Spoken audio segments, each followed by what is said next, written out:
Welcome to the Reading for Wellbeing podcast. I'm your host, Professor Pozzulo.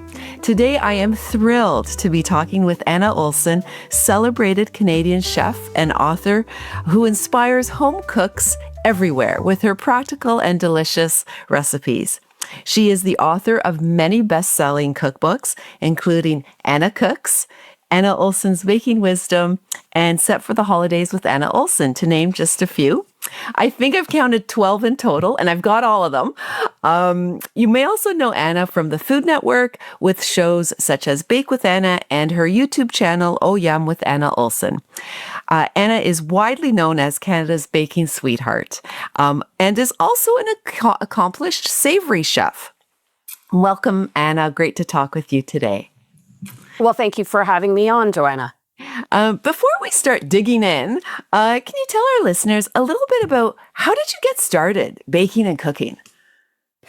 I think my story probably sounds like so many others. And that passion for cooking and baking comes honestly through the influence of a family member. If you're surrounded by that passion for cooking and baking, it envelops you. And when I was little, my grandmother was my key influence.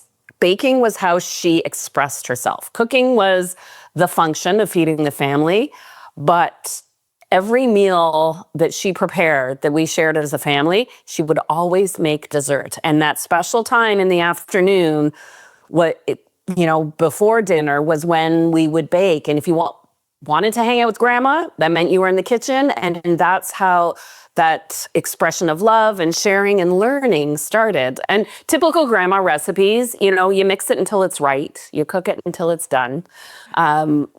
Sort of instinctive baking, but that sense of using baking as a form of expression is something that carried with me. So throughout my youth, my teenage years, my student years, especially when I am not athletic at all. So while all my friends were figure skating, because that was the hot thing at the time, I was home baking after school. And it was my stress reliever during university. I was the stress baker. But no one ever stopped me from baking in the house. Yeah, amazing. Your recipes are so approachable, which is what I love. Would you say that your approach to cooking differs than your approach to baking? Yes. And in my latest book, Anna Cooks, that's the first sentence at the beginning of the book, is that I cook very differently than I bake. Baking is it's a different part of your brain. It's linear, it's strategic, it's organized and methodical, where anyone who cooks knows there's a little more room for flexibility. And so, I'm not measuring my olive oil before I put it in my saute pan, but if I were baking, I certainly would. So that changes sort of the approach to recipe writing, recipe testing, and just strategy. And quite frankly, I could spend all day baking to test recipes for whatever project I'm working on. And then to switch gears to cook dinner feels like it's relaxing because it's a completely different part of my brain. That's so interesting. So would you say you prefer baking over cooking, or they're just different? I'd say they're just different. They're both two different tasks.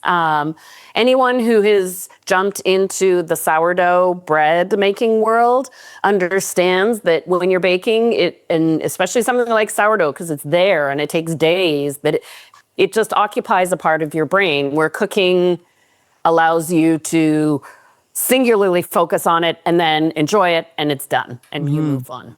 Mm-hmm. I want to talk a little bit about food and well-being. And we know that there's a connection between what we eat and how we feel, and how we feel and what we eat. And, unfortunately, ultra-processed foods are very convenient, and people will often say, I don't know how to cook. I don't know how to bake. I don't have time. I'm rushed. Do you have any strategies how we can bring more nutrition sort of into our lives? That doesn't necessarily feel like you need, you need a degree in cooking. Yeah. I agree. Well, and the first step, I think, is the decisions you make in the grocery store.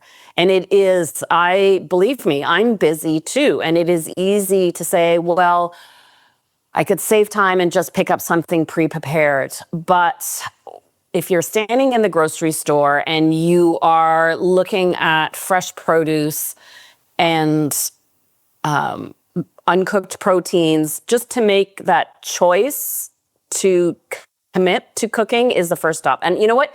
The easiest, I'm going to just speak plainly. Here we are, it's winter. After the holiday season, there was a lot of butter consumed in this house. We're trying to ease back, eat healthy, but with a busy schedule, the easiest place to start, soup.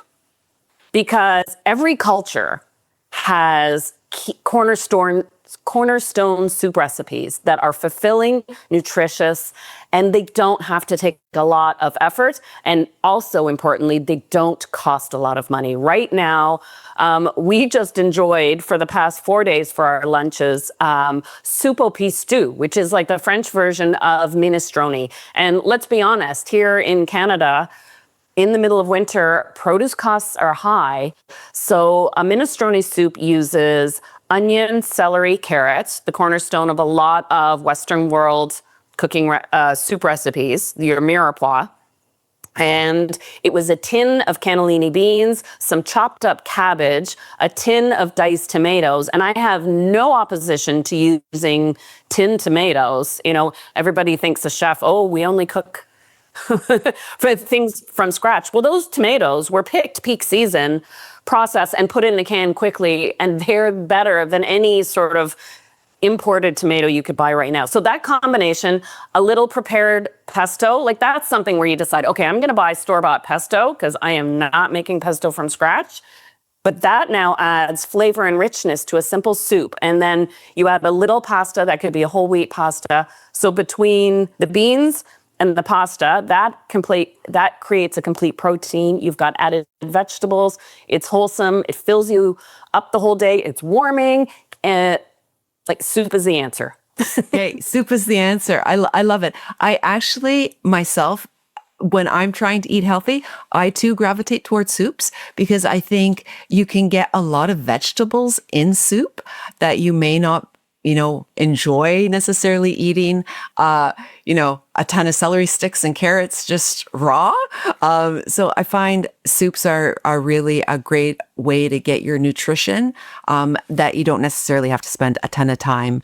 And they don't take complicated tools. You just simmer, and it's a passive cooking process. So if you say, I'm pressed for time, a pureed soup is a great example. It doesn't even matter how nicely you dice your vegetables. You get it in the pot, you cover it with stock or water, and then you put the lid on it, you walk away. So you can take care of the other things you have to do in your day, come back, puree it, and you've got a delicious soup.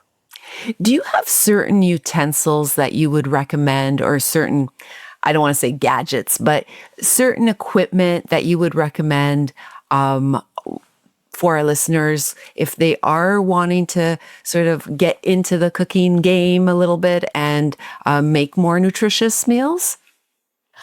I do. A couple of, and they're not complicated. So we use bamboo cutting boards here because they're soft, or on the softer side. They don't scar easily, but they don't dull your knives. And it means you're staying away from plastics and any microplastics that you can get from the cutting boards. One or two good knives, a good chef's knife.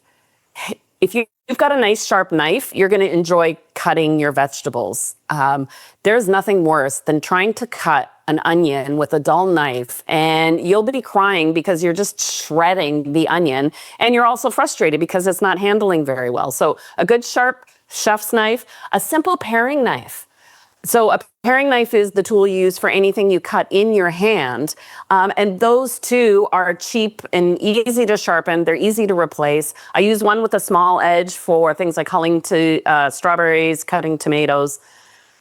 those are simple tools. A microplane zester. It doesn't have to be that brand, but using this, it was originally designed as a wood rasp, but this for grating your garlic, grating your ginger, grating your lemon zest, simplifies the job. Like, don't buy a garlic press. To me, you spend more time cleaning it than you do using it. This is easy to clean, so I use this at every savory meal preparation. What else? And yeah, a good heavy bottom pot for making those soups, for making the stews, something with a nice tight lid. So if you're braising anything saucy, especially this time of year, is ideal. And if you are pureeing things, an immersion blender is a great way. If you don't have a blender or food processor, you don't have to go out and buy that big appliance because it takes up space. But an immersion, a hand blender, is affordable and stores easily, easy to clean. Great, thank you. I have most of those things, but there's a couple of other things that I need to add to my shopping list. I want to talk a little bit about desserts. And I love desserts, and we know they can be very high in sugar and very high in butter, as you say. Do you have any recommendations if we still want to enjoy desserts, but not necessarily, the super high calorie or high fat desserts? What would you recommend for a healthy dessert? That's a good question. Posing that to the woman who just made these chewy chocolate oatmeal cookies that started with half a cup of butter. So allergies being a completely separate topic, because that you have to abide by certain rules when it's gluten-free or you're baking for a vegan diet.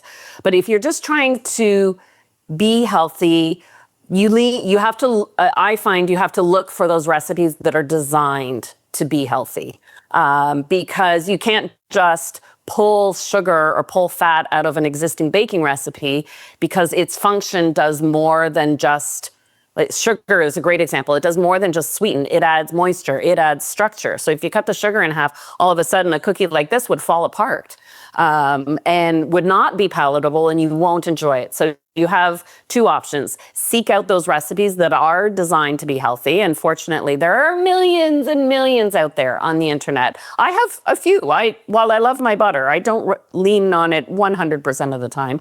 The other option, which I will be honest personally, is what I try and do, because I am surrounded by sweets on a regular basis, is I would rather indulge in a little bit of something that's fulfilling and decadent than if you try and pull back too much. If it's not satiating, then you end up overindulging, and that doesn't, you end up 6 of one, half a dozen of the other. But when it comes to baking for a vegan diet or baking for gluten-free, I am actively working, it's now part of my recipe testing regimen to include testing using baking and gluten-free options, so I can provide those for anyone who wants to make, the basics, the essentials. Yeah, great. Can I ask if, I know this is going to, I think, probably be a tough question, which is, do you have a favorite recipe that is kind of your go-to?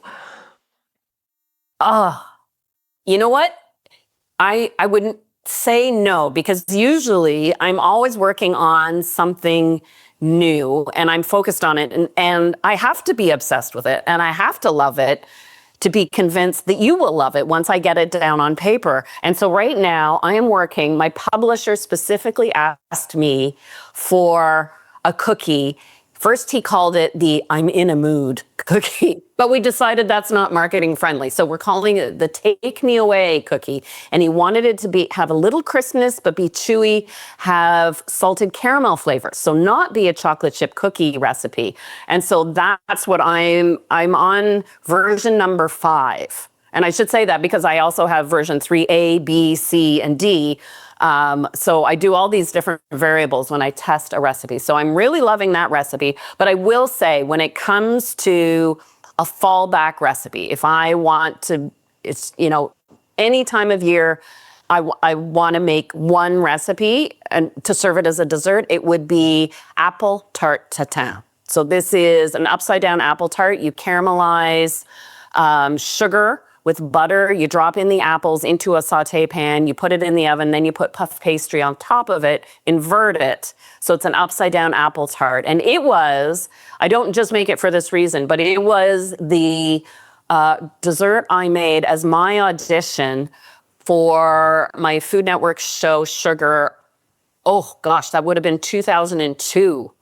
But I still make it on a regular basis. Oh my goodness, that is amazing. It sounds delicious. Are you working on a new cookbook? You mentioned the new recipe. Do you have a new cookbook coming out? Well, this is a great little insight to share with your fans who love reading and love books, is not everyone realizes it takes over 2 years to write a cookbook. So while Anna Cooks just launched this fall, I am already so far in. My manuscript is due in March for my next cookbook project. It is a baking book. I'm not allowed to reveal the title, but what I can share with everyone who's listening is that it's harkening back. It's a bit of a nostalgia cookbook and looking at what and why we bake for our friends and family. And so I'm putting a call out to you, fellow bakers, to share with me your cherished family recipe, your favorite baking recipe that you love to make. And maybe you got it from your grandmother or you make it every holiday season. I've got space in the book for 10 recipes over the assortment of classic chapters: cakes, cookies, pies and tarts, breads, morning bakes. I'm accepting applications through my website. So it's annaolson.ca. Applications are being accepted up until February 10th. You don't have to submit the recipe. You submit the title, a description of the recipe and why it means so much to you, because I have to fit that into the balance of my other recipes of the book. And then should you be selected, I will reach out to you for that recipe. There's a release form involved, but what it means is your recipe will be tested, put in print, we'll take a professional photograph of it, and you can say you have a published recipe at the end of it. And it's just for me a way of saying thank you to the readers who for decades now have followed my recipes and my willingness to share with you that I want to return it and have you share your baking story with me. What an incredible opportunity. This is fantastic. I'm going to be thinking about what maybe I could submit. This is really amazing. So when would that book hit the shelves? Oh, that's a very good point. Because it takes so long to write a book, this book, we just moved up the published date. It was going to come out fall 27. It's going to come out spring 2027. So I've already been working on this for over a year. And so it takes about a year and a bit to do the recipe testing, the photographs. Then you allot about 3 to 4 months for the editing process. Then there's graphics and proofreading. Oh, that's humbling.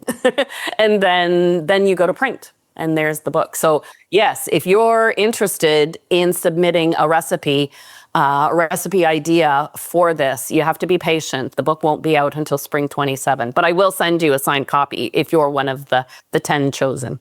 That's amazing. Thank you for sharing that opportunity. Can I ask, where do you get your inspiration from when you're coming up with recipes? Do you draw from anything in particular? That's an interesting question. It can depend on the project. Anna Cooks was pretty much inspired by the way my husband and I eat at home and the way we cook for friends and family. Just to take a break, for me to take a break from writing about baking, but also to give the readers insight into the fact that I don't just eat cookies, breakfast, lunch, and dinner. Cookbooks being the primary focus of my work, it's like writing a 125 item menu. And so you break it down. What I tend to do is I have the theme of the project. It could be an article for a magazine. It could be a big thing like a project. It could be a TV series. But I break it down by the key elements. So it could be the techniques. So say a cake chapter, I'll want a sponge cake, a cheesecake, a cream-based cake, a cornmeal or a denser style cake, a syrup cake. And then I'll have my list of ingredients. So pineapple, apple, peach, chocolate, caramel, and then accent flavors. And I kind of almost draw a flow chart. And so I'll come up with something like a blood orange. No, let's not make a blood orange cheesecake doesn't sound good. So let's do a blood orange cornmeal cake with a hibiscus cream. What is it? I don't know. But does it sound appealing? Yeah. So, and then that's where it starts. And it's like, okay, so I have and then I go back to my training, and I know the basic ratio or formula for a basic, say, cornmeal-based cake, a syrup cake. So then I'll take that and go, okay, what do I need out of that formula? And then you start breaking it down and tweaking it. I need to be, A or B, and then that's where the taste variations. And when you're testing, you can't change too many things with each test because then you don't know what worked and what didn't. So it's deliberate. And then when I test a recipe to the point I'm happy with it, I give it to, you spoke with Lisa, my recipe tester, and she tests it in her kitchen with her different tools to verify bake time, yield, results, did it come out? And so it's a pretty fluid and constant process. Like it's always there in my head. I take inspiration from when readers and viewers ask questions. So this is where YouTube and Instagram are so handy right now, because it used to be on network television. It was a one-sided dialogue. I would speak and then that was it. And now there's this instant response. If something is appealing, or I get asked questions directly about substitutions or flavors, or I want to see more of this, or that doesn't interest me, I take it all in stride. Yeah. Yeah. Do you have one question that a lot of people ask you? Is there like sort of a really common question that people ask? Yes. It's not a complicated question. The question I get asked most, can I freeze it? No, truly. And it becomes a part of every book at the very end. What are the storage instructions? Can you freeze it? Because not everything does freeze well. And in some cases, I suggest, like certain cookies, freeze them unbaked as opposed to baked. Because the sweeter a cookie, and a cookie is a great example, the sweeter a cookie is, the less effectively it freezes. Because then when it comes out of the oven or the freezer, it tends to be sticky because the sugar liquefies. So it's not Interesting. Yeah. And it doesn't always have a simple answer. Yeah, I wouldn't have guessed that one. Can you maybe you're very busy. You've got lots on the go. Can you maybe talk a little bit, what do you do to de-stress? Because I know some people will bake and cook to de-stress, but that's kind of what you do most of the time. So what do you do for self-care? And when you're feeling stressed out, what do you do? Oh, that's a great question. One of my favorite things to do is when it's time to go to the grocery store, when I get to go to the grocery store without a list. And I can just buy what either inspires me in the moment or I figure out what I'm in the mood. But I'm usually going to the grocery store with a specific list. So I find going grocery shopping relaxing when I don't have a list. But for self-care, I am an avid reader. Myself right now, I am reading The Marble Hall Murders by Anthony Horowitz. And so I'm about halfway through. That's a fun one. And there's a series, I think it's number 3 in a series. I'm enjoying it because it's a murder mystery novel within a murder mystery novel. So I like that. It's not complicated, but it means if I'm busy, I can pick it up. Yeah.